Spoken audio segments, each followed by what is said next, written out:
हो गया है, इतना गलत प्रचलन हो गया है। शादी में लड़की नाचती हुई आती है, लो नाचती हुई, जहां मतलब परंपराएं सारी नष्ट हो रही। शादी करने गई हो, तुम्हारा जेठ है, ससुर है, वहां सारा परिवार खड़ा है, एक मर्यादा है कि नहीं? अरे नाचना भी किसके संग चाहिए? शास्त्र कहते हैं किसके संग नाचो, किसके संग ना नाचो। अब सबके सामने नाचने लग जाओगी, अभी शादी हुई नहीं, पहले ही से नाचना कूदना। अरे थोड़ा मर्यादा, थोड़ा कंट्रोल कर लो। सारी जिंदगी नाचना ही है। अच्छा नहीं लगता। एक बार मैं किसी की शादी में गया, बाजे बाजे बजते आए, मुझे लगा कोई साधु संत आ रहे हैं, पलट कर देखा तो घोड़ी नाचती हुई आ रही थी। हाँ, नाचती बेशरम, मतलब कोई लाज शर्म नहीं है। सनातन धर्म को बर्बाद कर दिया है आज के फैशन ने। फैशन के नाम पे जो आजादी है ना, ये ले डूबेगी एक दिन सनातन संस्कृति को। हर चीज की एक मर्यादा होती है। आपको क्या लगता है, शादी में लड़की का नाचना हुआ, नाचते हुए आना अच्छा है या गलत है? यदि आपको अच्छा लगे तो हमें क्या आपत्ति होगी? हम कौन होते हैं बोलने वाले? सही है या गलत? आपकी माँ, उसकी भी तो शादी हुई होगी ना। आपकी माँ से पूछना वो नाचते हुई आई थी कि नहीं। आपकी दादी नानी से पूछना, मतलब तुम ही एक एडवांस हो। तुम्हारी दादी नानी ने सारा जीवन काट दिया तुम्हारे दादाजी तुम्हारे नाना के संग। तुमसे अच्छा गृहस्थ जीवन जी रही हैं वो लोग, बिना नाचे हुए। निभ गई उनकी जिंदगी। और आज के शादी नाच नाच के करने पर भी साल 2 साल में तलाक हो जाता। अति ना करो, अंत हो जाएगा। मर्यादा में रहो। जो मर्यादा है उसका मर्यादा होती है। मर्यादा का उल्लंघन किया था माता सीता ने। लक्ष्मण रेखा थी, उसे पार कर लिया। लक्ष्मण जी ने कहा था, मां मर्यादा की रेखा ना पार करना। पार किया तो उठाकर ले गया कि नहीं रावण। तो सीता माता ही क्यों ना हो, यदि लक्ष्मण रेखा को पार करेंगी तो उनके जीवन में कष्ट आएगा। तो आपके जीवन में कष्ट आएगा यदि आप मर्यादा की रेखा को पार करेंगे तो। इसलिए शादी विवाह करो, मर्यादा में रह के करो, है ना। थोड़ा बहुत नाचना झूमना अच्छा लगता है। हमारे यहाँ कैसे नाचा जाता है? जब लड़की के घर में हल्दी होती है ना, तो लड़की नाचती है, लड़का भी नाच, उसके दोस्त सखी सहेला सब नचा देते हैं, है ना। तो हल्दी में नाचो, तेल में नाचो, मंडप में नाचो। अब दूल्हे के आगे, जेठ के आगे, जमाने के आगे नाचने से क्या होगा? क्यों मैया? इसलिए पर स्त्री कौन? जो पति के सिवा पर पुरुष को सपने में ना देखे, उसे पतिव्रता मानो। ऐसी पतिव्रता अनुसुईया जी थी, जिनके आगे ब्रह्मा विष्णु महेश आए तो उन्हें बच्चा बनाकर दूध पिलाया था मां अनुसुईया ने। अरे पतिव्रता नारी में इतनी ताकत होती है। सती सावित्री के पति को यमराज सत्यवान को लेकर चले गए, यमराज के पास से लेकर के आ गई। ये पतिव्रता नारी का पावर होता है, यमराज को भी पछाड़ देती है। ये पतिव्रता नारी का आचरण होता है। लेकिन आज स्त्रियां, कुछ स्त्रियां ऐसी होती हैं जो अपने पति को छोड़ के पड़ोसी को ताक झांक करती रहती हैं। क्या आचरण है ये? क्या लक्षण है ये? इसलिए एक पतिव्रत रहे जगत में, सब व्रत है बेकार। बिन पतिव्रत के नारी का तो जीवन है बेकार। सूना पति बिना संसार। पति ही ब्रह्मा। अब ध्यान देंगी पति कौन है? पति ही ब्रह्मा, पति ही विष्णु, पति नरवदाधा। जिस नारी ने पति को पाया, उसकी नैया पार। सोना पति बिना संसार। जिस नारी ने पति से कंधा पाया है, धन्य है वो नारी। जो नारी पतिव्रता होती है, इसका अर्थ ये नहीं कि जो नारियां विधवा हो जाएं उनका कोई दोष है ना। विधवा नारी भी पतिव्रता होती है।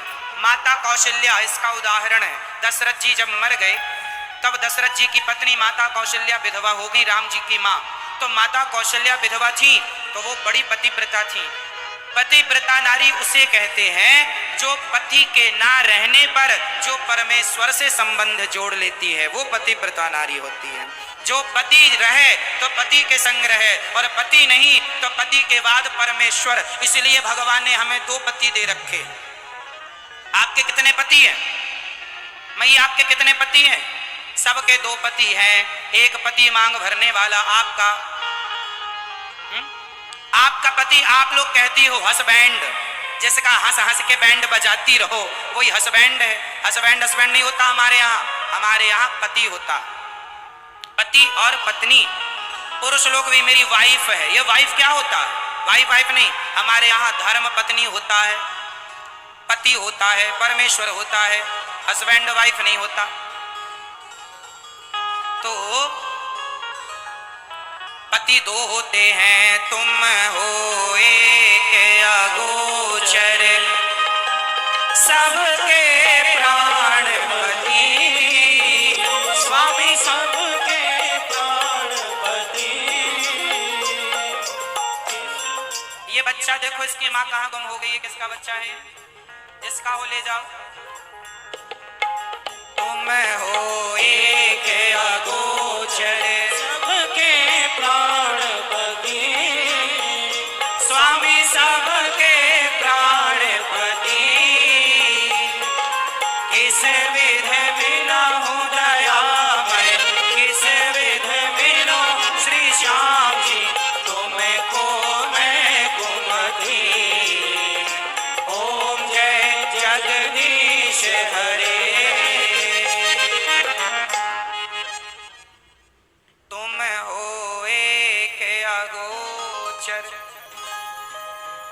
सबके प्राण पति।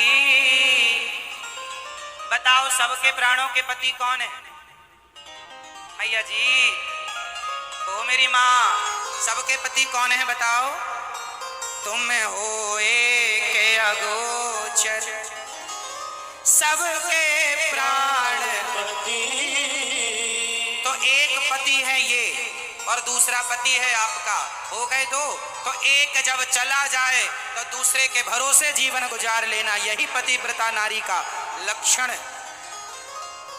जो नारी अपने पति के सिवा पर पुरुष को ना देखे पतिव्रता है। आप बनिएगा, ऐसा मेरा निवेदन हाथ जोड़कर प्रत्येक नारी से। और भारत की नारी पतिव्रता होती है। अरे भारत में ही पतिव्रताएं होती हैं, कोई अमेरिका, लंदन, जापान में पतिव्रता नहीं होती। इसलिए भारत की ही माताओं के गर्भ से भगवान राम और कृष्ण पैदा होते हैं। कोई विदेशी महिलाओं के पेट से भगवान बाहर नहीं आते। भगवान तो वैसे प्रकट होते हैं, भय प्रकट कृपाला, पर फिर भी वो भारत की नारी को मां कह के बुलाते हैं। इसलिए हमारे देश में पतिव्रता नारियां होती हैं। ऐसी नारियां हमारे गौरी गोपाल आश्रम में एक मां है, एक नहीं 2-3 ऐसी मां है। हमारे गौरी गोपाल आश्रम में एक मां है, लगभग 90 साल की होंगी। 7 साल की थी तब उनका विवाह हो गया था। आप आना, कभी मैं मिलाऊंगा आपको। ये माँ है, ये मेरी माँ गौरी गोपाल वृद्धाश्रम में रहती है। मैं इन माँ की कहानी सुना रहा हूँ। ये हमारी माँ है। 7 साल की थी तब इनका विवाह हो गया था और 8 साल की हुई तब इनके पति भगवान के धाम चले गए। 8 साल में विधवा हो गई थी ये माँ। कितने साल में? 8 साल की माँ, 8 साल की लड़की विधवा हो गई। उस जमाने में तो छोटे बच्चों का विवाह हो जाता था ना, तो 7 साल में विवाह कर दिया। 8 साल की उम्र में उनके पति की मृत्यु हो गई। 8 साल की विधवा है, कोई नहीं है अब घर परिवार में। तब ये गौरी गोपाल आश्रम में आई और ये दास अनिरुद्ध जिनका बेटा बन के इनकी सेवा करता है। आप भी न माँ की सेवा से अपने आप को जोड़कर, इसलिए कहता हूँ आपका दिया धन बहुत बड़े धर्म से जुड़ रहा है। इन माओ का आशीर्वाद जानते हैं?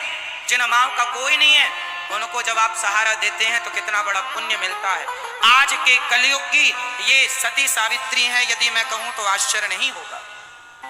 क्यों मैया? आया ना, सारी जिंदगी निकाल दिया पर पुरुष की तरफ आंख उठाकर नहीं देखा। ऐसी माओं की सेवा करता हूं मैं। गर्व है मुझे कि मेरे पास 250 माताएं और मैं सबके पांव दबाकर सेवा करता हूं। आपसे एक मां नहीं संभलती, हम 250 माताओं की सेवा करते हैं।